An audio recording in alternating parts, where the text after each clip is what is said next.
Hello back benchers, welcome to my YouTube channel back bencher पाठशाला।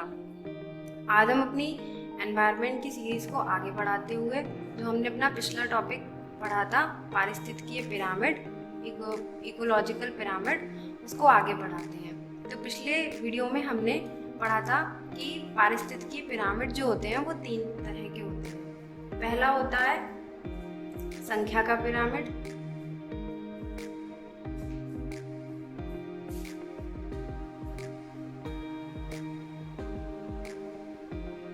दूसरा होता है बायोमास पिरामिड,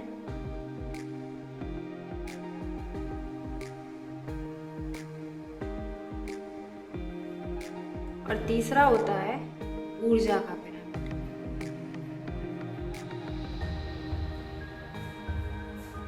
जिसमें से हमने पिछले वीडियो में संख्या के पिरामिड को कवर कर लिया था। अब आज के वीडियो में हम अपने बचे हुए जो 2 पिरामिड है, बायोमास पिरामिड और एनर्जी पिरामिड या ऊर्जा का पिरामिड, उसको कवर करते हैं।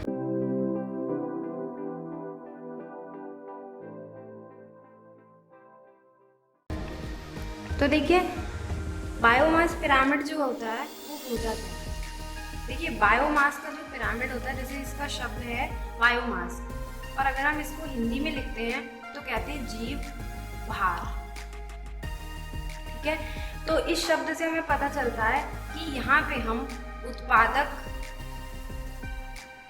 और विभिन्न स्तर के जो उपभोक्ता होते हैं उनके भार जो पिरामिड में क्रमानुसार कम होता चला जाता है या बढ़ता चला जाता है, उसके बारे में पढ़ेंगे। ठीक है, तो इसकी अगर हम परिभाषा की बात करते हैं तो हम ये कहते हैं कि प्राथमिक स्तर के जो उपभोक्ता होते हैं और विभिन्न श्रेणियों के जो प्राथमिक स्तर के जो उत्पादक होते हैं और जो विभिन्न श्रेणी के जो उपभोक्ता होते हैं उनके भार के बारे में, हम भार का जो संबंध होता है उसके बारे में इस बायोमास पिरामिड में पढ़ते हैं। तो अब देखिए, मैंने पिछली वीडियो में आपको बताया था कि जो बायोमास के पिरामिड होते हैं वो 2 तरह से होते हैं, एक सीधा पिरामिड होता है और एक उल्टा पिरामिड होता है। अब देखिए, जो हमारे सीधे पिरामिड होता है वो किस तरीके से बनता है। सीधा पिरामिड बनता है जिसका आधार जो होता है हमारा चौड़ा होता है और जो शीर्ष होता है वो नुकीला रहता है। और उल्टा पिरामिड कैसा होता है, जिसमें हमारा जो आधार होता है वो नुकीला होता है और जो शीर्ष होता है वो चौड़ा होता है। तो देखिए, अब जो हमारे जीव भार का पिरामिड होता है वो उसमें जो सीधा पिरामिड रहता है वो किस तरह से बनता है।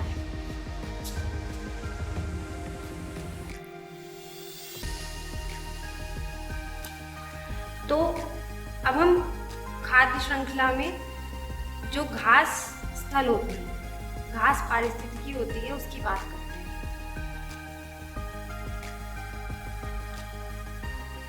तो देखिए, घास स्थल में सबसे जो प्रोड्यूसर होंगे वो क्या है, घास। फिर घास को कौन खाएगा, टिड्डा।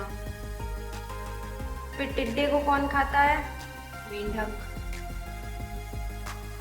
मेंढक को कौन खाता है, सांप। और सांप को बाज। ठीक है, अब हम सीधे पिरामिड की बात करते हैं, बायोमास का सीधा पिरामिड।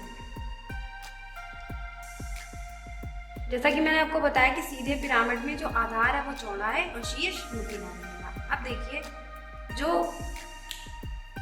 ये पिरामिड है बायोमास का सीधा पिरामिड, इसमें देखिए घास पारिस्थितिकी में घास जो होगी प्रोड्यूसर में, इसका जो वेट होगा, जो मास होगा वो सबसे ज्यादा होगा। उसके बाद आएंगे हमारे प्राइमरी कंज्यूमर। तो घास पिरामिड में जो प्राइमरी कंज्यूमर जो शाकाहारी है वो है टिड्डा। फिर टिड्डे को कौन खाएगा, मेंढक। मेंढक को खा लिया सांप ने। अब देखिए, अगर हम मास की बात करते हैं तो यहाँ पे घास का जो प्रोड्यूसर है उनका जो मास होगा वो सबसे ज्यादा रहेगा। उसके बाद किसका मास होगा, जो प्राइमरी कंज्यूमर्स होंगे, उसके बाद सेकेंडरी कंज्यूमर का, और उसके बाद टर्शरी कंज्यूमर्स का। तो इस तरीके से आप देख रहे होंगे कि जो जैसे जैसे हम पिरामिड में ऊपर बढ़ते चले जा रहे हैं जो उपभोक्ता और उत्पादक और उपभोक्ता में क्या हो रहा है, जो मास है उनका वो कम होता चला जा रहा है। तो जब आधार चौड़ा है मतलब उत्पादक का जो मास है वो ज़्यादा है और बढ़ते बढ़ते उपभोक्ताओं का मास क्या होता चला जा रहा है, कम हो रहा है, तो इसको हम कहेंगे बायोमास का सीधा पिरामिड। ठीक है, इस इमेज की सहायता से भी आप देख सकते हैं कि प्रोड्यूसर्स, देखिए इनका वेट कितना दिया गया है, 1000 किलोग्राम। फिर दिया गया है जो हार्बीवोरस है, जो शाकाहारी है, ठीक है, उनका दिया 100। फिर दिया है प्राइमरी कार्निवोरस, ठीक है, तो उनका दिया है 10 किलोग्राम। और फिर टॉप कार्निवोरस है, उनका दिया है 1 किलोग्राम। ठीक है, तो इस तरीके से वेट जो हो रहा है, जो मास है वो कम होता चला रहा है। अब हम बात करेंगे नेक्स्ट बायोमास का उल्टा पिरामिड।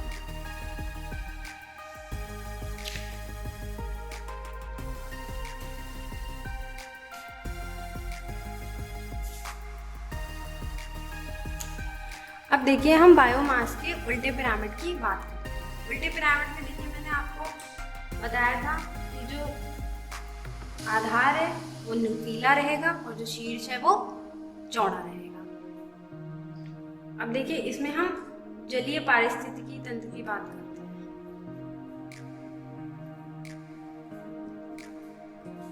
अब जलीय पारितंत्र में एक तालाब भी हो सकता है, समुद्र भी हो सकता है। तो देखिए जलीय पारितंत्र में जो प्लवक होते हैं उनका वेट, जो फाइटोप्लैंक्टन्स होते हैं उनका वेट जो होता है वो सबसे कम रहता है।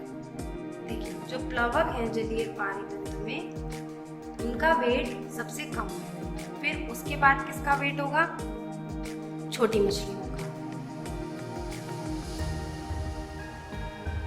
और उसके बाद किसका वेट होगा, बड़ी मछली। अब देखिए इस पिरामिड में क्या है, जो प्लवक है वो क्या है, उत्पाद है। अब आप देख रहे होंगे कि जो हमने पिछला पिरामिड पढ़ा था उसमें जो उत्पादक थे उनका जो मास था वो सबसे ज्यादा था, लेकिन यहाँ पे जो प्लवक हैं, जो उत्पादक हैं, उनका मास जो है वो सबसे कम है। उसके बाद किसका है, जो छोटी शाकाहारी मछलियां हैं उनका।